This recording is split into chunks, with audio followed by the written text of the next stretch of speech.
Hi, I'm not Jar Witness, and today I went to a circuit assembly of Jehovah's Witnesses with the theme, Don't Give Up in Fulfilling the Law of Christ. I almost didn't go today for so many reasons, but I summoned the courage and managed to sit through one talk.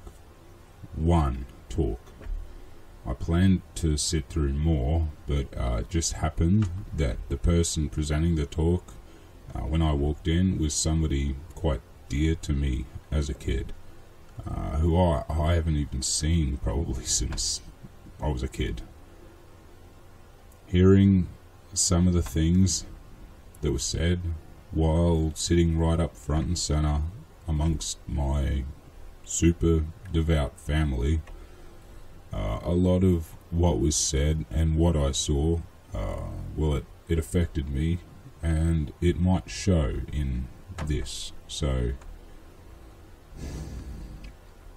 there are so many lives, old, young, lost on this nonsense. Anyway, this is likely to be a two-parter, maybe likely, where we sort of go through the talk and just counter it to the best of my humble ability. Well, I'm here, I'm in my car, I'm about to go in. I'm really nervous. See in verse 14, it speaks about the loyal love of Jehovah. Verse 15, the loyal love for Jonathan. So it was all based on love. Did Jonathan keep his promise? If you turn to 2 Samuel chapter 9, we fast forward in history, and tragically, David's friend Jonathan has been killed in battle. So in verse 5 of 2 Samuel chapter 9, notice David's response to his promise. It says, King David immediately sent for him and took him, that is, verse 6, Mephibosheth, the son of Jonathan. Verse 7, David said to him, Don't be afraid, for I will certainly show loyal love to you, for the sake of your father Jonathan. And I will return to you all the land of Saul your grandfather, and you will always dine at my table. If you look into a few verses around this, you'll notice in verse 1, David is calling out for anyone still left in the house of Saul, who he may repay for the sake of Jonathan. In verse 3, you find out that yes, there is, but he's a crippled in both feet. So he repays Jonathan by taking pity on the one crippled servant of the house of Saul, and lets him eat at his table, as says in verse 7. But all of his seed, so to speak, will be slaves under David, cultivating the land as follows in verse 10. But they, of course, say it will be returned. The land will be returned, of course. Now, not to mention that in verse 5 and 6, it is clear that he was summoned to David, and he was just left to fall down without the use of his feet, of course. Otherwise, from where does he fall face down without the use of his feet? Unless he was being dropped. It's not like they had wheelchairs. So notice there that after Jonathan died, David immediately took the initiative to fulfill his promise. That's a wonderful example. But what makes that so outstanding, really, when you think about it, is think about the circumstances. We have David and Jonathan in the first instance. So David needed Jonathan. David was a fugitive. Jonathan was the son of the king. But now we see here that David is the king. David doesn't need Jonathan. In fact, Jonathan is dead. He could conveniently forget his promise. But he didn't do that, did he? In fact, notice in verse 7 it said that he returned all the land of Saul his grandfather. So David could have kept that for himself. But he set an outstanding example when circumstances change, maybe when we get a bit more comfortable, things are going our way, David continued to serve Jehovah. Yeah, that's right. Don't get too comfy, folks. This world is only temporary, so make sure you don't waver now. Why was that? Why do we say that that's a really great example? Well, notice in Deuteronomy chapter 6, Moses noticed and spoke about the tendency of humans, speaking about the Israelites, but it applies to all of us, with regard to promises. Oh, this will be interesting. It says in verse 10 of Deuteronomy 6, it says, "When Jehovah your God brings you into the land that he swore to your forefathers, Abraham, Isaac and Jacob, to give you great and fine cities that you didn't build, houses full of all sorts of good things that you didn't work for, cisterns, vineyards and olive trees." Notice the end of verse 11, it says, "And you have eaten and become satisfied, be careful not to forget Jehovah." Wait. Keep going. Who brought you out of the land of Egypt? Out of the house of slavery? Although slavery is still okay in his book right here. Jehovah, your God, you should fear, and him you should serve, by his name you should swear. See, just as I thought, this is just a threat from your slave master not to run off and be another master's slave. So slavery is cool, so long as you're his slaves. Was that the message you wanted to send here? So Moses recognised, under inspiration, that a tendency of humans, of us, is when things are good, to forget Jehovah. So how could we apply that? What lesson can we learn?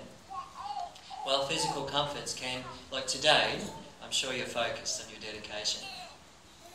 But physical comforts over time can cause us to gradually allow comforts to be replaced, to replace dedication. So instead of grabbing our Bible, we might grab the remote. Instead of going to the meeting, we might take the night off. So what prevented David from taking a casual approach to his dedication? It was loyal love. He cultivated that.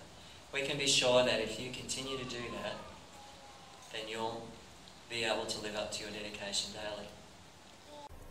This is a way to keep their mind control games working, to make sure that they are doing nothing other than necessities. If it isn't work, sleep or family, it is ministry or study. And you better be working your ministry at your work and at your family, and if any, friends, if you have friends. Well, let's look at a different example. It's the example of Jephthah. So in Judges chapter 11, we see Jephthah making a promise to Jehovah. So in Judges chapter 11 and verse 30, notice there it says, "Then Jephthah made a vow to Jehovah." So he said, "If you give me the Ammonites into my hand, then whoever comes out of the door of my house to meet me when I return in peace from the Ammonites will become Jehovah's, will become yours." So that's the promise. You know how it worked out. So we go to verse 34. He's successful. He comes back. Finally, Jephthah came to his house in Mizpah, and look, his daughter was coming out to meet him, playing the tambourine and dancing. Now she was his one and only child. Besides her, he had neither son nor daughter. What was his reaction? In verse 35 it says, "When he saw her, he ripped his garments apart and said, 'Oh no, my daughter, you have broken my heart. For you have become the one I have banished. Now I have opened my mouth to Jehovah, and I am unable to turn back.'" What can we learn about Jephthah's promise? We learn that if we want to kill thousands of people, offer our only daughter to be slaughtered for Jehovah, and you'll get your wish. Honestly, what on earth are you meant to get from this story aside from shock and horror at what this perfect God does? We can learn a valuable example of how we can keep our promise and should keep our promise even when it becomes difficult to do so. Notice in verse 35, it says there that he ripped his garments apart. Why? Because it was his daughter. It said in verse 34, he was his one and only child. He loved his daughter. loved his daughter, difficult to do so. Difficult was trying to navigate unfamiliar city streets or working in the mines or something. Letting God kill your daughter so that you can go and kill a bunch of other people. Not to bring up the race point here, but it's not to be ignored either.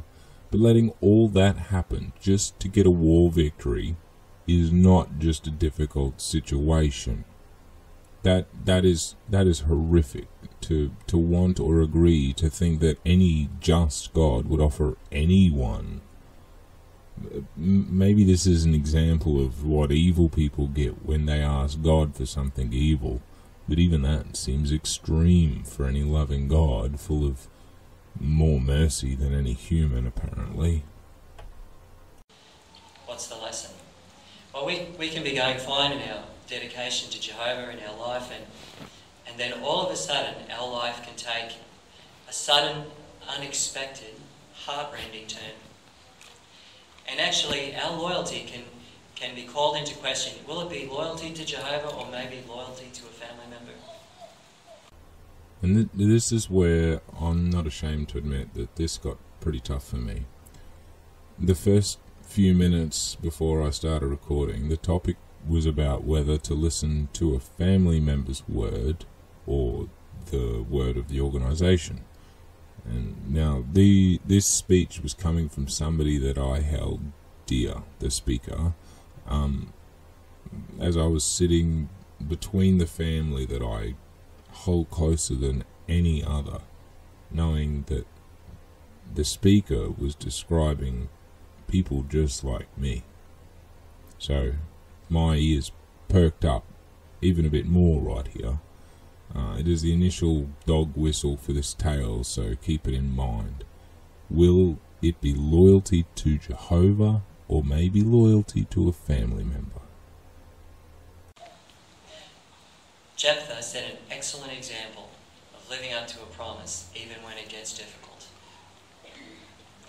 But who would you say? We've looked at David. David, his example of holding to his promise even when you become comfortable. We looked at Jephthah and keeping a promise even when it's difficult. But who would you say would be the ultimate example of faithfulness to a promise? Oh, please, God, don't say God. If you'd like to turn to Numbers chapter 23, and we'll read verse 19. I'm sure you know who we're going to be talking about.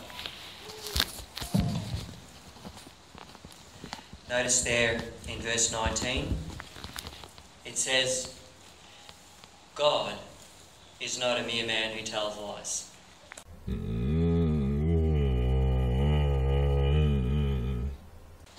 So no one faithfully keeps their promises like Jehovah. It goes on to say, nor a son of man who changes his mind. So unlike humans who can change their mind, especially when things get tough. Like the governing body much? Jehovah never changes his mind. Has Jehovah ever been put into a situation where he makes a promise and then it actually becomes very difficult to fulfill it? If by difficult you mean asked an even higher being to grant him power to destroy an entire army if he sacrifices his only child? Not really, but he did make his only child be sacrificed when he didn't really need to. Let's look at this example in Genesis chapter 15. Genesis chapter 15, in verse 18, it says there, Jehovah made with Abram a covenant or a promise, saying, to your offspring I will give this land. Have you ever thought about how generous that promise was? I'm going to give you this land. Imagine if someone said to your parents, because I love you so much, I'm going to give you all the land from A to and everything that's contained within it, 80 kilometres west, 25,000 square kilometres. The city, the houses, the farms, it's all yours for nothing. Well, it said it's your children because I love you. Well, I would wonder why you were saying you're giving it to me then. You had my hopes up. You boasted how much land I was getting, but then, oh no, it's for my kids, not me. Screw you, man. You don't love me. You clearly have a thing for my kids. Do you think that was a difficult promise for Jehovah to keep? Well, consider this. It's in Deuteronomy chapter 9 and verse 7. And as we read this, try and put yourself into Jehovah's shoes. I don't think that's what you want them to do. That's kind of what made me realize how much God messed up. So Jehovah's made a promise to Abraham. He loved him. Your children are going to benefit from this super generous gift. In verse 7, notice halfway through it, it says, speaking about Abraham's children, the Israelites, it says, from the day that you left the land of Egypt until coming to this place, you have rebelled against Jehovah. How would you feel if you made a really generous offer of a gift to a friend? Your friend passes, and you say your children will benefit from this gift. Your friend passes away, and then the children are not only unappreciative, but they're constantly offending you.